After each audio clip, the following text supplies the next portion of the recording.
France stunned Belgium with an epic comeback. Pogba hints at a Juventus return, the Newcastle takeover is complete, a transfer roundup, and this week's Friday feels, all coming up on today's OneFootball Daily News. As I'm your host Angelina Kelly, let's get into it.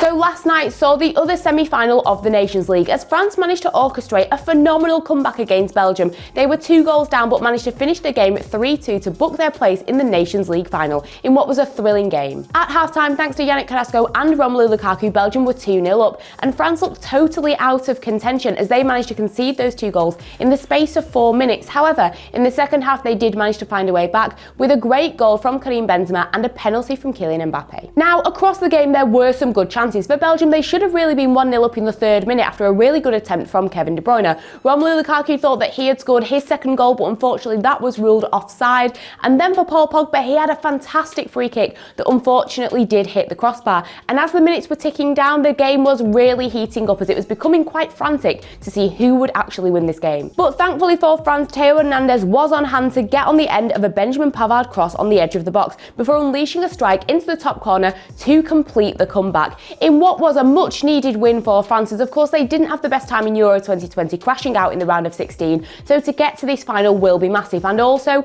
it will take a lot of pressure off Didier Deschamps. He'd only managed to get 1 win in their previous 6 fixtures. But what does this mean for Belgium? They have been ranked the world #1 side for more than 3 years, but are the only top team in the FIFA rankings that haven't claimed a major trophy. In addition, the fact that this team completely and utterly collapsed in the second half, they really did wilt under the pressure from France, considering they were in complete control at the half-time whistle. It is a little bit concerning, and you do have to wonder what this means for the golden generation of Belgium, as they are still without that elusive trophy, and you've got the likes of Kevin De Bruyne, Eden Hazard, Jan Vertonghen, etc. that are 30 and over now, and will they actually ever be able to lift a piece of silverware with Belgium? Meanwhile, the final does take place over the weekend at the San Siro between France and Spain, and to be honest, I cannot call that game. But speaking of comebacks that France had last night, there was a great comeback also from Brazil as they were 1-0 down to Venezuela and had to score 3 very last-minute goals to take away the 3 points. In the mix for France last night in their Nations League victory was, of course, Paul Pogba,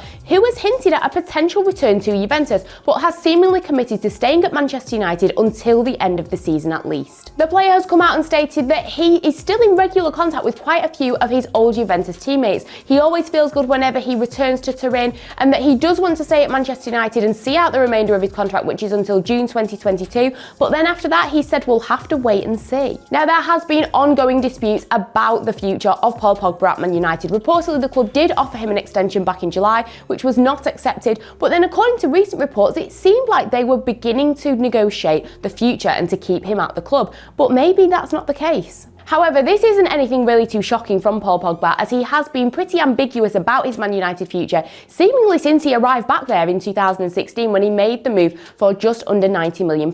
And of course, his recent comments come less than a month after his agent Mino Raiola has stated that the player would be open to a return to Juventus, but that he's also not sure if Juventus would want him to return. For me, this is classic Pogba and Raiola. For so many years now, Raiola has been fueling these transfer rumours about the player.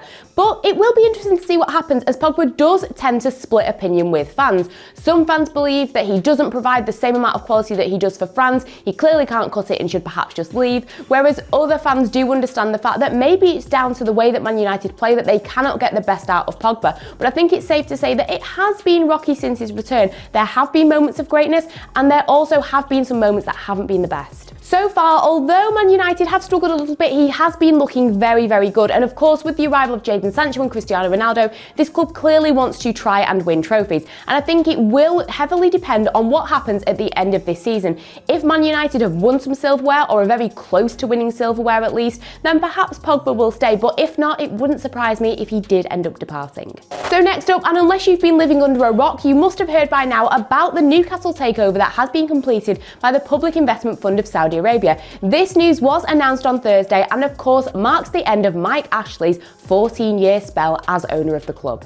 For Newcastle over the years, there have been so many highs and lows. There's been promotion, relegation, changes of managers. They have been without a major trophy for so many years now, and fans have been very vocal about being unhappy with the way that the club has been run. But now with the Public Investment Fund, they have over £250 billion of assets, which means that Newcastle United is now one of the richest clubs in the world. richer than Manchester City and richer than PSG. Currently, the club are in 19th position in the Premier League. They are without a win in the league so far. And what will this mean for their current manager, Steve Bruce? He's been very honest and open and has said that, with new owners, they do tend to bring in a new manager. And he's almost kind of accepted his fate. His 1,000th game as a manager will potentially be with Newcastle as they play Spurs at home next weekend. However, he said that he may not reach this milestone with Newcastle, and being a Newcastle fan, he simply just wants what is best for the club. Now, regarding his replacement, there have been quite a few names thrown around. Of course, Antonio Conte, who won the Serie A title with Inter Milan. Not too sure if I can see that one happening though. However,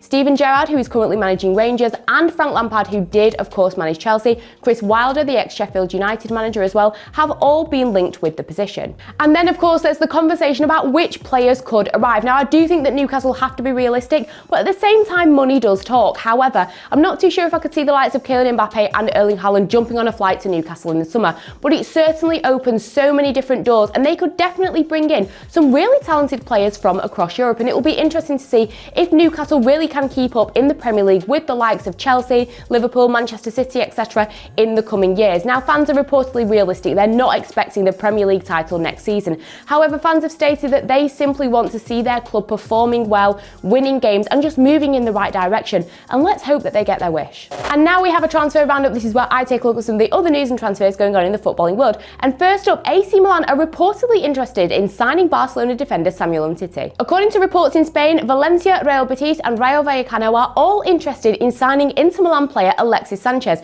who has a contract with the club until 2023 and it's safe to say has fallen out of favour. Liverpool are reportedly interested in Marco Asensio, according to ABC, as the player is reportedly unhappy with his current role at Real Madrid under Carlo Ancelotti. And finally, Katarina Monzel will be refereeing England's game against Andorra over the weekend, and this is the first time that a female referee will be taking charge of a senior England men's match. And now we've got Friday Feels. This is where I give you guys some of my predictions ahead of the weekend's fixtures, and you can give us your predictions in the comments section, and if you are correct, your prediction may be read out on Monday's Daily News. So first up, we are heading to the Women's Super League as Manchester City face Manchester United in the Manchester Derby. For Man United, this is a home game, and I think they can really exploit City as they have lost 3 of their 4 games so far in the league. So I'm going to go for a 2-0 win to the Reds. And then, of course, we have the Nations League final between Spain and France. This is a tough one to call, both extremely talented teams, and I can't wait to see how this game plays out. Looking at them, I do think that they're both very, very talented. France maybe have a little bit more experience and quality, so I'm going to go for a France win with Karim Benzema to get on the score sheet. And then there is the Nations League third place playoff between Italy and Belgium. Again, another very interesting game.